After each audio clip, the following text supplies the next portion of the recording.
ज्यादातर हम जब जयकारा बोलते हैं तो सच्चिदानंद भगवान बोल, 3 अक्षर है सत। सत, चित और आनंद। तो सत जल्दी पकड़ में आ सकता है, केवल थोड़ा दिन समझें सुने तो पकड़ में आएगा सतपना। क्योंकि नियम है सृष्टि का कि कोई चीज आप ढूंढिए तो मिटता जाएगा मिटता जाएगा मिटता जाएगा, पर सत बचेगा। नहीं भी दिखेगा तब भी सत बचेगा। किसी को मिटाइए, दीवार मिटा दीजिए तो दीवार तो सचमुच मिट गई, लेकिन कुछ तो बचा। अच्छा, उसको भी मिटाइए जो बचा, मशीन में लगा दो, पीस दो, वो भी मिटा तो कुछ तो बचेगा। अर्थात ये जल्दी तुम स्वीकार कर लोगे, विज्ञान भी स्वीकार कर लेगा कि कुछ भी करो पर सत बचेगा। खूब तर्क कर लो, ईमानदारी से कर लो। अब दूसरा पक्ष है चित्त का। चित्त माने चैतन्य था। तो एक प्रश्न है कि जब तक शरीर है तब तक तो हम ये सोच लेते हैं कि स्वप्न में भी चेतन था, जागृत में भी चेतन है, अज्ञानता में निद्रा में भी नींद आई थी, सुख से सोए वहां भी चैतन्य, नहीं तो नींद कैसे होती, किसको मालूम पड़ती। तो चैतन्यता को भी हम सत की अपेक्षा महसूस तो कर सकते हैं, लेकिन कम। एक प्रश्न है कि ये चैतन्यता शरीर न रहने पर के तीनों अवस्थाएं होंगी, जागृत, स्वप्न, सुषुप्ति, जिसमें हम अपने को चैतन्य अनुभव करते हैं। सत तो किसी भी तरीके से बचेगा, मुर्दा बचेगा, राख बचेगी, जला दिए जाएंगे, सतपना तो बचेगा, पर चित्तपना बचेगा क्या? न शरीर होगा तो न जागृत स्वप्न सुषुप्ति होगी, न चित्तपने का अनुभव होगा। इसीलिए लोग पूछते भी हैं कि मुक्त हो जाने पर हमें याद रहेगा कि हम मुक्त हैं। शंका तो यही है ना कि हम सोचते हैं हम मुक्त हैं या हम हैं, क्या हमें मुक्त होने पर, देह के न रहने पर हमें अपने होने का अनुभव रहेगा क्या? रहेंगे ये मान लेते हैं, ये जल्दी समझ में आने वाली बात है, लेकिन हमको मालूम रहेगा, ये स्वीकारने में बड़ी कठिनाई है। फिर तीसरा, हम समझ भी गए कि हम सत्य हैं, चैतन्य हैं, आनंद है, पर आनंद का तो मरने के बाद चेतन रहेंगे कि नहीं? सत रहेंगे, चेतन रहेंगे कि नहीं, ये प्रश्न है। पर आनंद में तो जीते जी संशय होता है कि आप सच्चिदानंद हो। कौन दावा करता है कि मैं इस जीवन में आनंद में सदा हूं? कोई हाथ उठावे जिसे जीते जी कभी आनंद की कमी न मालूम पड़ती। तुम्हारी नहीं, हम अपनी बता रहे। और आनंद की एक जैसी स्थिति न रहने से संशय होता है कि अब आनंद है कैसे। हाँ, मिल जाता है आनंद, अनुभव होता है तो चला जाता है। और शायद आनंद की कमी के कारण ही तुम्हें लगता है हमें पूरा ज्ञान नहीं हुआ। नहीं, और क्या कमी है? आपके जीवन में जब दुख चिंताएं आती हैं तो लगता है क्या हुआ, बहुत सुना, पर अभी हम अधूरे हैं। अब एक उम्र में यदि कमी नहीं भी मालूम पड़ती, शरीर स्वस्थ है, सब ठीक ठाक है, व्यवस्था है, धन है, लेकिन आनंद की कमी, कभी कभी परिवार में संघर्ष हो जाए, लूटपाट हो जाए, मारपीट हो जाए, कोई रोग बहुत हो जाए, तो आनंद हम आनंद है, ये अनुभव नहीं होता। एक उम्र में हम आनंद में हैं। एक युवा को ज्ञान दे दीजिए, इस सत्संग में ज्ञान हो जाए तो आनंद उसको है ही। अभी बुढ़ापा आया नहीं, बीमारी आई नहीं, घाटा लगा नहीं, अभी सब ठीक है। लेकिन एक परिस्थिति आती है जब व्यक्ति को आनंद की कमी मालूम पड़ती है। कभी कभी हम अपना अनुभव बताते हैं, जब ध्यान और यो रोशनी ये फलाना, बहुत ध्यान में आनंद। आप लोगों में भी जिसको पहले कुछ अनुभव होते होंगे, बड़ा आनंद रहा होगा। अब वही बतावें कि अब वैसा आनंद नहीं रहता जितना उस समय ध्यान में होता था। माने आनंद की एक समानता नहीं मालूम पड़ती। यद्यपि चैतन्यता में भी जीते जी जागृत जैसी, स्वप्न जैसी चैतन्यता। स्वप्न में भी हम सचमुच, किसी को नहीं लगता स्वप्न में कि मैं सोया हूं।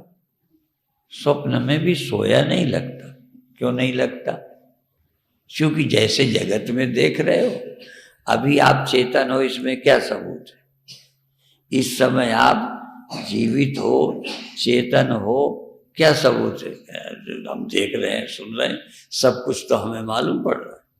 सब कुछ हमें मालूम पड़ रहा है, इसलिए हम सोए नहीं। हम सोए नहीं हैं, इसका क्या सबूत है जागृत में? अच्छा, हम कहें कि तुम प्रमाण दो कि जागे हो, या तुम चेतन हो, सोए नहीं हो, इसका प्रमाण दो। खोल लो, क्या प्रमाण दो? हुई में जागा, हुई में जागा। अब भले तुम शास्त्र के तर्क नहीं दे सकते, पर तुम्हें अपने जिंदा होने में या जागे होने में कोई संदेह नहीं है। क्यों संदेह नहीं? यदि मैं जागा ना होता तो ये मुझे जगत है कैसे दिखता? क्योंकि जगत हमको जागे में ही दिखता है, इसलिए हम जागे। और इसीलिए स्वप्न में भी हम बाद में मान लेते हैं कि सोए थे, स्वप्न देखा। उस समय हम स्वप्न थोड़ी देखते हैं। उस समय हम जैसे अभी जागे हैं, पढ़ने जाते हैं, खाते पीते हैं, लड़ते झगड़ते हैं, दोस्त मिलके घूम रहे हैं, बच्चे को खिला रहे हैं, तो उस समय कैसे जाने कि हम सोए हैं? हम बच्चे को खिला रहे हैं, स्वप्न में सोया समझ के बच्चे को खिला रहे हैं। जागे बच्चे को खिला रहे हैं, लड़ रहे हैं, पढ़ रहे हैं। तो जागे ना होते तो कैसे हमको? तो ये सच्चाई भी है कि यदि हम जागे ना हो, भले हम इधर नहीं, इन इंद्रियों के साथ नहीं है, लेकिन हम जागे, हमें दिख रहा है।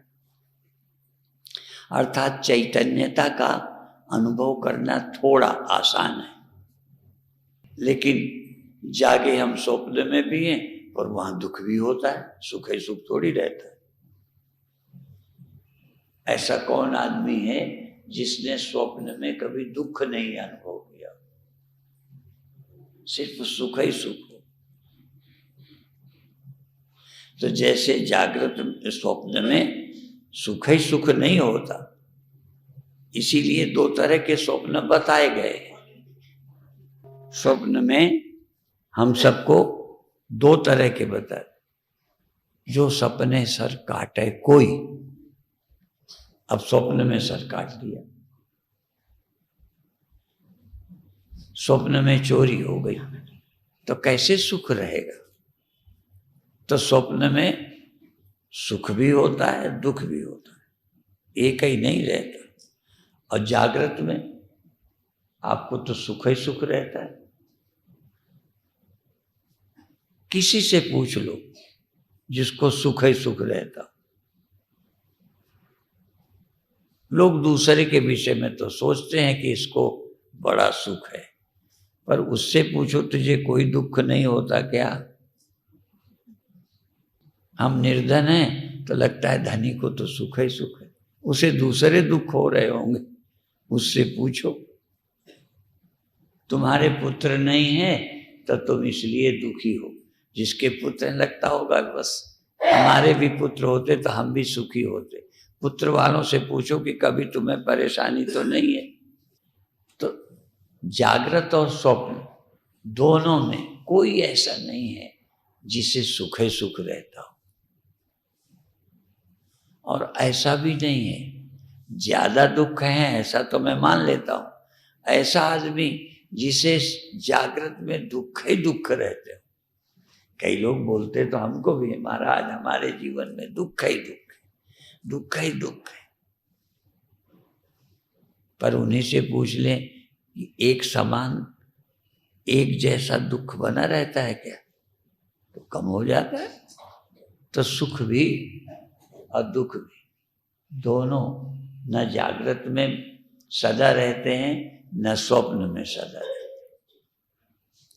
हम भले समाधि नहीं लगाई, योगी नहीं है, पर भगवान ने हमारे ऊपर एक कृपा की है, तीसरी अवस्था गहरी नींद। अब उसमें बताओ कौन ऐसा व्यक्ति है जो गहरी नींद में थोड़ा भी दुख हुआ हो? थोड़ा। हमारे लड़का नहीं, हमारी शादी नहीं हुई। हमारी शादी नहीं हुई है तो तब सोचोगे जब दिमाग हो। हम गरीब हैं सोच के दुख तब हो जब दिमाग हो। हम बहुत बड़े आदमी हैं ये अहंकार तब हो जब दिमाग हो। गहरी नींद में हम कुछ सोचते ही, इसलिए जब कुछ नहीं सोचते तो दुख सुख दो नहीं हो सकते। दो तभी होते हैं जब दिमाग होता है। अच्छा बुरा, सुख दुख, हानि लाभ, जय पराजय, जन्म और मरण, स्वर्ग और नरक, भगवान नहीं मिला मिला। अब कई को जागृत में सब कमी नहीं है तो भगवान ही नहीं मिला, एक समस्या है। आप लोगों को यही ना स्वामी जी भगवान कब मिलेगा, हमारी समाधि कब लगे। आपसे मंत्र लिए इतने वर्ष हो गया पर अभी तक कुंडलनी नहीं जागी। एक उपद्रव नहीं जगी तो न जगने दे। नींद में कुछ नहीं जगा था तो हमारा क्या बिगड़ा? ये दिमाग को लिए बैठे हो, दिमाग जोड़ बाकी लगाते ही रहता। किसी से हमने सुना था कि दिमाग का काम ही इतना है, जोड़ बाकी, उसी को गुणा भाग कहते हैं। जोड़ बाकी ही गुणा भाग है, गुणा भाग कोई अलग नहीं है। जोड़ को ही तो गुणा कह देंगे, दो दो दो जोड़ दिया तो तीन तीन दूना 6, तो गुणा क्या है? जोड़ का ही नाम गुणा है। अब और बाकी क्या है? अरे वो भाग देना बाकी, और है कुछ नहीं। दिमाग सिर्फ जोड़ बाकी है बस। और नींद में न जोड़ है न बाकी है। इसीलिए लोग कहते हैं बनिया हमेशा हिसाब लगाता रहता है। ये बुद्धि से और कोई बड़ा बनिया नहीं है। बुद्धि बिना हिसाब की रहती नहीं। तुम कहो भी कि नहीं हिसाब लगा कौन बड़ा है कौन छोटा है, किसके पास कितना है, तो क्यों हिसाब लगाता है? आप बंद कर सकते हो हिसाब लगाना।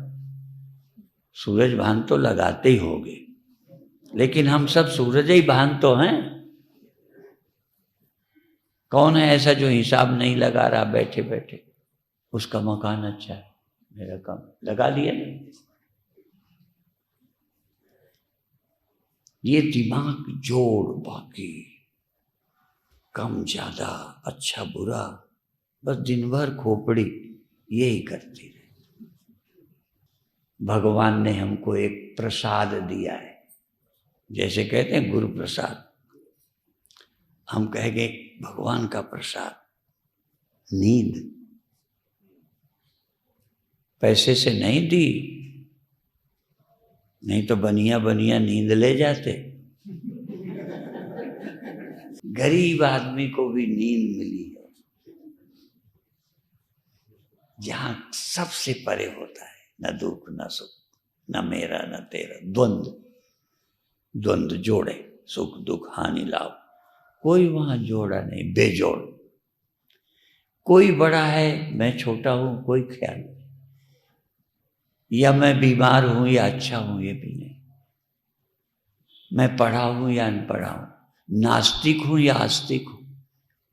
जागृत में है हम तो भगत है, गाली दे के वे तो नास्तिक। ये गहरी नींद में आप आस्तिक हो कि नास्तिक हो, ये कल्पना कब छोड़ोगे?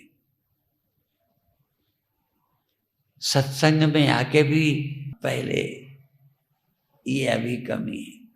कमी क्या है? ये सब दिमाग। इसलिए कहते बुद्धि से पार। तुम सोचते हो बुद्धि रहे ही नहीं, तुम कहोगे अभी भी महाराज बुद्धि रहने दो, हिसाब किताब बंद करो। मन मेरो बनिया, बनज न छोड़े। ये मन मेरा बनिया है, ये दुकानदारी नहीं छोड़ता। दुकान छोड़ दो, मुक्त हो गए। हम ये नहीं कहते दुकान में बैठना छोड़ो, वो दुकान, हाँ, ये जो हिसाब लगाते रहते हो, और किसी से नहीं तो पहले से अब हम ठीक है। पहले हम बहुत अच्छे थे, लगा लिया हिसाब। पहले हम बहुत अच्छे थे, पहले जैसा हिसाब ना लगाओ, मुक्त हो। और जिनको हिसाब बिल्कुल नहीं आता वो गरीब अमीर नहीं होते। आप अपने रुपए गिनते ही नहीं हो, पता ही नहीं है, तो कितने चले गए कितने आ गए पता ही नहीं।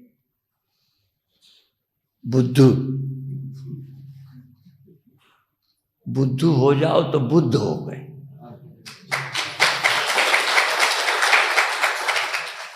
बुद्ध परम ज्ञानी, बुद्ध कहे बुद्धू और बुद्ध में क्या फर्क? जो बिना जाने बुद्धू, जान के हो गए तो बुद्ध। समझ के द्वारा यदि तुम ये समझ जाओ, समझ बेकार है, समझ की कोई जरूरत नहीं। समझ ने परेशान किया है। हे भगवान, हम बिल्कुल नासमझ हो जाए, हिसाब किताब हमें आए ही नहीं, इतना बुद्धू हो जाओ तो कई जो ज्ञानी है ना मंच वाले, उनसे आगे तुम चले गए, बुद्ध हो गए। पर बुद्ध होने के लिए भी जितनी समझ है लगा ले हिसाब, इतना हिसाब लगा ले कि हिसाब लगाना बेकार। और अपन ने क्या किया है?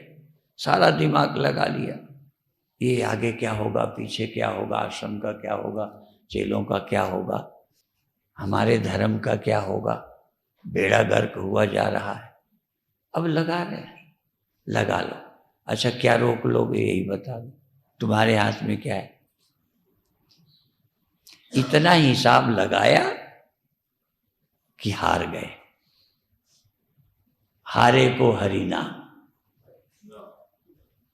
जब हार गए तो हिसाब लगाना बंद। अरे छोड़ो, जो होगा, हुक्मी अंदर सब है, बाहर हुक्म न कोई। नानक हुक्मी जो बुझे, हों मैं कहे न कोई। ये हों मैं दिमाग क्या हो तुम? मानस के कछ नहीं हाथ, क्या है तुम्हारे यहाँ, कर क्या लोगे? पर अभी भी लगता है वो कर लेता है, हम नहीं कर पा रहे, भी ये चलता है। जब तुम्हें लगे कोई नहीं कुछ कर पाया, सिर्फ राजी होने के, हम राजी हैं उसी में, दिमाग की जरूरत खत्म, हों मैं खत्म, हों मैं कहे न कोई। क्या हूं मैं?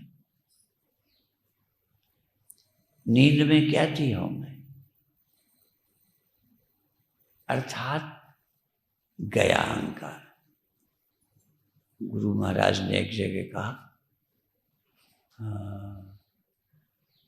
करता राम पिछान, वो शब्द नहीं याद आ रहा, नवे गुरु जी का करता राम पिछान। अर्थात जे प्राणी हौमै तजी, आदि आ गई। जे प्राणी हौमै तजी, करता राम पिछान। वही हुक्मे अंदर सब है, बाहर हुक्म न को, वो हौमै नहीं रहती। यहां भी वही है, जिसने राम को करता जान लिया और हौमै छोड़ दी। मैं हूं, मैं कुछ कर सकता हूं, मेरे हाथ में कुछ है हमारे हाथ? लगता ही नहीं कि धन्य है वो लोग जिन्होंने इतना किया और अंत में इस निष्कर्ष पर पहुंच गए कि हमारे हाथ में कुछ नहीं। न जन्म है, न मरण है, न मुक्ति है, न बंधन है, न परिवार बचाना है, न खोना है, न मौत का दिन है। हमारे हाथ में है क्या? फिर भी मैं मानता नहीं, मैं बच के दिखा दूंगा। अभी अभी प्रेमचंद जी गा रहे थे एक लाइन, सुन लेते हैं, उसी में कुछ न कुछ याद आ जाती। वो कह रहे थे कि ऐसी पिलाए जाने क्या जो फिर उतरे नहीं ना, और हमें कह रहे थे अब ये वो पिलाएंगे, ठीक है। और हम क्या बताना चाहते हैं कि हम ऐसी नहीं पिलाएंगे ना।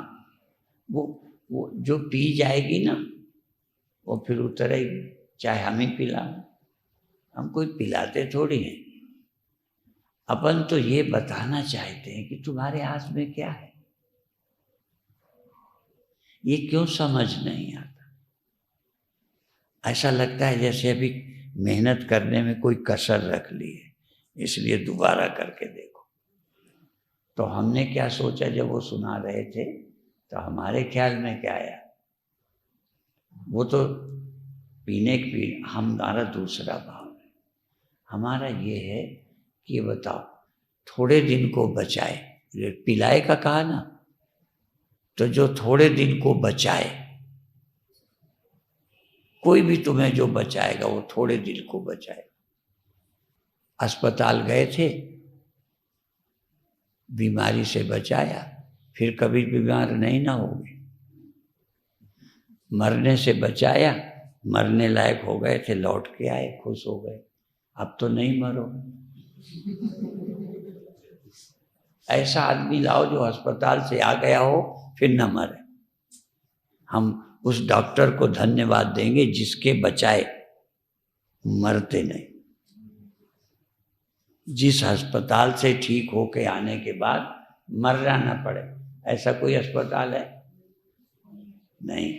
उन्होंने नशे को कहा था, हमारे अंदर ये बात आई कि कोई ऐसा रास्ता जो तुम्हें मिला हो कि जो बचा दे, अस्पताल में बचा दे,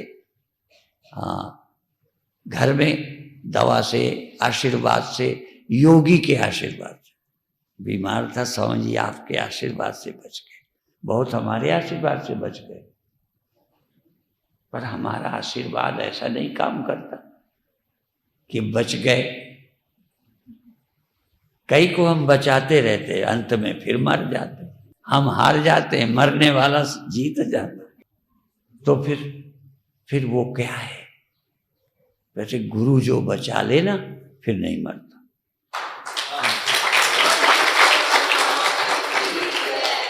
अब कई सोचे होंगे चलो गुरु जी के पास वो बचा दे।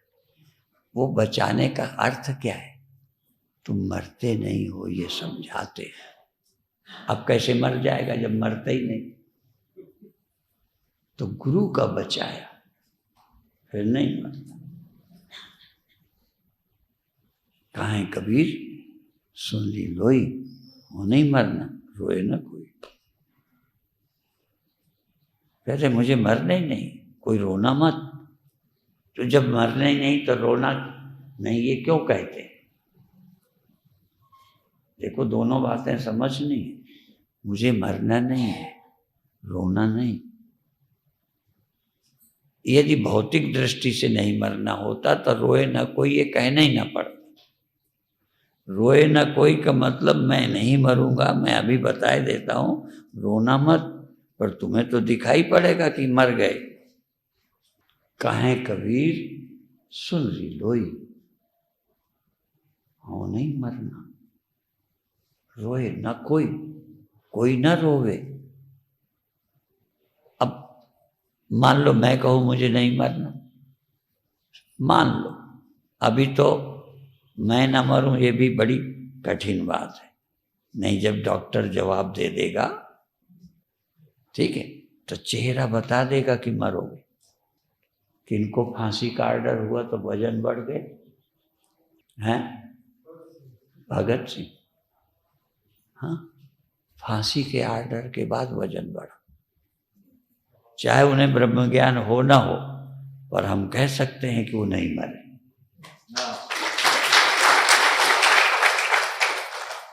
नहीं मरने का मतलब क्या है?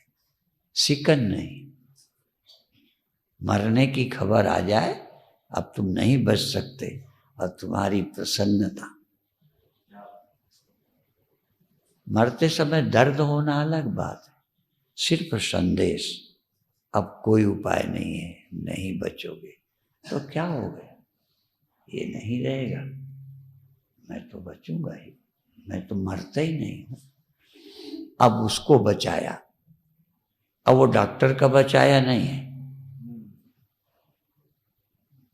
डॉक्टर का बचाया मरेगा, पर किसी बुद्ध पुरुष का, ज्ञानी पुरुष का बचाया नहीं मरेगा।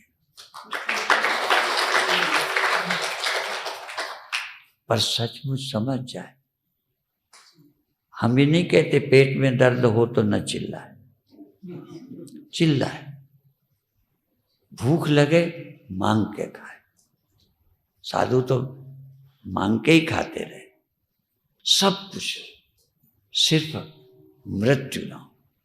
शरीर मरने की प्रक्रिया में, बीमारी में कष्ट हो, उसका मैं नहीं करता कि ज्ञानी को कष्ट नहीं।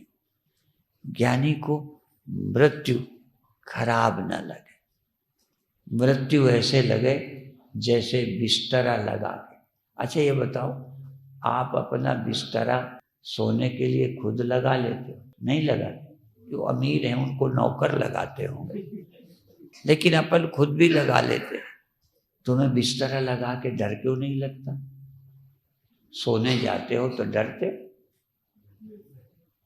क्यों नहीं? डरते क्योंकि मर थोड़ी रहे हो, डर का है।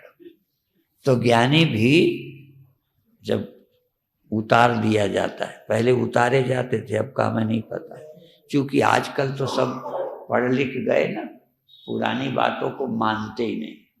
पहले मृत्यु के पहले उसे कुशासन में नीचे लेटा दिया जाता। अब तो कहेंगे बताना मत, धोखे में मरने दो।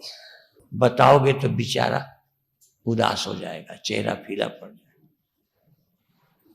अच्छा ये बताओ, अब तो कोई मरने वाला और को छोड़ो, मैं जिसे जानता हूं कि अब नहीं बचेगा, मैं झूठ नहीं बोल रहा, मैं भगवान की सौगंध करता हूं, मुझे पता हो कि अब ये नहीं बचेगा, तो भी मैं नहीं कहूंगा कि अब नहीं बचोगे। ठीक है, नहीं कहेंगे, बेचारे को कष्ट होगा। और पहले उतार देते कि समझ ले, अब कसौटी हो गई, बिस्तर नीचे कुशासन में लेटा दिया। अब फिर देखो चेहरा, ऑक्सीजन लगी है, ऑक्सीजन से बचा है। ये सच्ची घटनाएं हैं। ऑक्सीजन लगा रहेगा तो डॉक्टर का बिल बनता रहेगा, बचना है नहीं, क्योंकि ऑक्सीजन में लटका है वो, फेफड़े के वो काम कर रहे, मशीन से जीवित। अब पूछा जाए कि देखो जब तक मशीन लगी है तब तक जिंदा हो, उस बीमार से पूछो बताओ क्या करें, हटा दें कि लगी रहने दें? अब तुम जिंदा नहीं हो, मशीन से जिंदा हो, बिल बनता रहेगा। अब बताओ, तो कहते बन जाने दो बिल, कोई बात नहीं, कोठी भी बिक जाएगी, कोई बात नहीं, पैसे ही तो बन रहे हैं, मैं जिंदा तो रहूं। जो खुशी से कह दे कि हटा लो,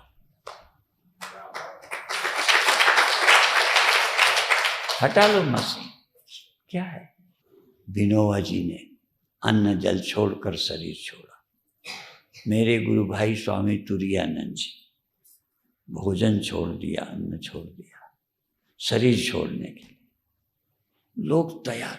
अभी अभी एक विषय आया था विवाद का, जैन धर्म का। मैंने सरकार के, कोर्ट के फैसले के पहले कह दिया कि ये गलत नहीं है, ये सुसाइड नहीं है, ये आत्महत्या नहीं है, ये तो मुक्त है। वो अमृत को प्राप्त है तो तैयार है। ये दुख में सुसाइड करने वाले और अपनी वेंटिलेटर हटाने को कहने वाले में फर्क है।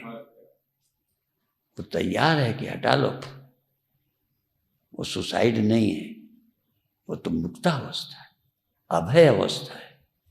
ये जो दुख में सुसाइड करते हैं उसको आप जैनों से तौलोगे। मृत्यु क्या है? थोड़ी देर को सोना, ये सोना छोटी मौत है, उतनी देर की। सोना थोड़ी देर की मौत है, और मौत लंबे समय तक सोना है। और क्या है? इसीलिए एक शब्द प्रचलित है, हमारे प्रवचन से नहीं, पहले प्रचलित है, ध्यान नहीं जाता। कहते हैं वो चिर निद्रा में सो गए। मर गए नहीं बोलते, चिर निद्रा में सो गए, लंबी नींद में सो गए, अनंत निद्रा में सो गए। मर गए का आपको जैसे सोना लगता है, तैयारी खुशी से करते हो, ऐसे ही मरने के लिए तैयार हो, मुक्त है। चाहे ब्रह्मज्ञानी है नहीं है, हम उसे मुक्ति का सर्टिफिकेट देते हैं। कुंडलनी जागी हो न जागी, भूख में चिल्लाने वाला, बीमारी में चिल्लाने वाला, पर मौत के लिए यदि वो अंदर से राजी है तो ज्ञानी है, वो योगी है। ये जो कष्ट है ये अलग चीज है। मृत्यु है, ये मृत्यु भय है, कष्ट नहीं। मृत्यु भय से जो मुक्त हो गया वो मुक्त है। मृत्यु का भय, जन्म जन्म भर मत फिरो, मिट्यो न जम को। जम का भय, मरने का भय नहीं जाता। ये जिजीविषा, जीने की इच्छा, ये जीने की इच्छा, मरने का भय। जीने की इच्छा, मरते होंगे तो जीने की इच्छा करें, मरते कहाँ हो। अब ये कष्ट वष्ट की बात मत करो, कष्ट तो मुझे भी, समझ गए मैं क्या कहना चाहता हूं। मुझे दर्द हो, भूख लगे, बहुत भूख लगी हो, तुम अभी समझिए, अभी थोड़ा तैयार कर, मैंने कहा जो तैयार हो वही भेज दो, ठीक है। तो भूख के लिए जल्दीबाजी करो, कोई बात नहीं है, चिंता की बात नहीं है। भूख प्यास सर्दी गर्मी ये सताते हैं, इसका उपाय करो, खूब उपाय करो। मृत्यु से बचने का जो उपाय नहीं करता, बस सबसे बचने का उपाय करता है। ठंडी से बचने का उपाय करता है, भूख से बचने का उपाय करता है, दर्द से बचने का उपाय करता है। मृत्यु से जो बचने का उपाय नहीं करता वो मुक्त है।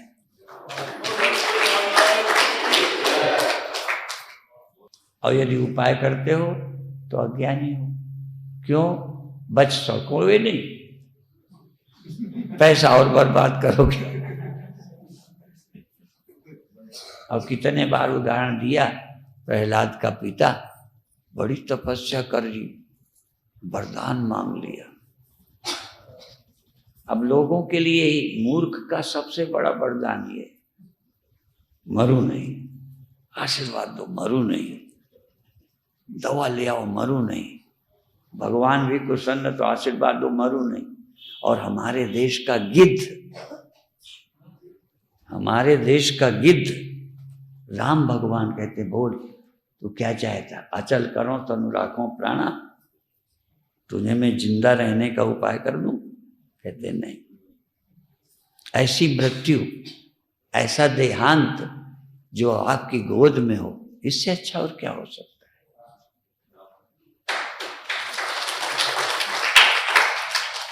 इसीलिए हमारे यहाँ एक शब्द प्रचलित है, फला व्यक्ति वीर गति को प्राप्त हुआ। मौत सामने है, परवाह नहीं करता, वीर गति। मृत्यु के सामने, और जो अन्न जल छोड़कर, क्या बोलते हैं जैनी जो करते हैं, संथारा जो भी, अब वो शरीर छोड़ रहे, वो तो नहीं कह रहे ऑक्सीजन लगा दो मैं मर रहा। भले कानून से अच्छा है कि बुरा है, मैं कानून विरोधी नहीं हूं, नहीं लोग कहेंगे भारत के संविधान के विरुद्ध बोल रहे हैं, लेकिन ये धार्मिक है, ये धार्मिक विषय है, जिसे मृत्यु की ही चिंता नहीं रही, आराम से अन्न जल छोड़कर, पड़े पड़े, बैठे बैठे। वो तो नहीं कहता कि मेरी नाक से जल डाल दो जिससे मैं बच जाऊं। जरा कल्पना ही करो कि उसने कौन सी घूंटी पी है जिसे मरना बुरा नहीं लग रहा। मरने से बचने का उपाय नहीं, बल्कि शरीर छोड़ने का उपाय कर रहा। और ऐसा शरीर छोड़ूं कि शरीर की मुझे जरूरत ही न रहे। जब जरूरत ही न रहेगी, यही शरीर छोड़ रहा हूं, तो दूसरा मुझे पाने की जरूरत क्या है। दूसरा शरीर तो वो चाहे जिसका बेचारे का छीन लिया गया, जिसकी पत्नी मार दी गई, वो दूसरा करे, ठीक है। जिसका शरीर छीन लिया वो दूसरा शरीर धारण करे। जिसने यही शरीर छोड़ा है, इसलिए कहते हैं फलाने शरीर छोड़ दिया, छड़ दिता। अब सबको कहते हो छड़ दिता, बेचारे का छीन लिया गया और कहते हो छड़ दिता। छोड़ दिया उसने, पकड़े रहा, ऑक्सीजन चढ़वाता रहा, फिर भी शरीर छोड़ देता। मरने के लिए, बचने के लिए इतने उपाय कर लिए, फिर भी शरीर छोड़ देता। भाषा गलत है, शरीर नहीं छोड़ा, छीन लिया गया। आया है सो जाएगा। एक सिंहासन चर्चा, जिसने संथारा की है, जिसने मरने के लिए छोड़ने का उपाय किया है, वो रथ में चढ़ के गया, रथ में चढ़ के गया। आया है सो जाएगा, ये तो पक्का है। अब कैसे जाओगे? रथ में जाओगे कि कान पकड़कर? आया है सो जाएगा, राजा रंक फकीर, एक सिंहासन चर्चा, एक बांधे जात पुलिस वाले जैसे बदमाश को ले जाते। ये जितने बड़े बड़े लोग हैं ना, कढ़ील के ले जाए जाएंगे। पैसा पकड़े, घर पकड़े, परिवार पकड़े, देह पकड़े, छोड़ा ही नहीं जाता। कहते हैं छोड़ ना छोड़, यमराज देह से अलग करके, जैसे लालू बोलता है ना, बीच बीच बोल, हाँ, तो यमराज, तू आसक्त है देह में तो देह न छोड़ेगा, तू आसक्त है परिवार में तो परिवार न छोड़ेगा, तेरे बाप छोड़ेंगे।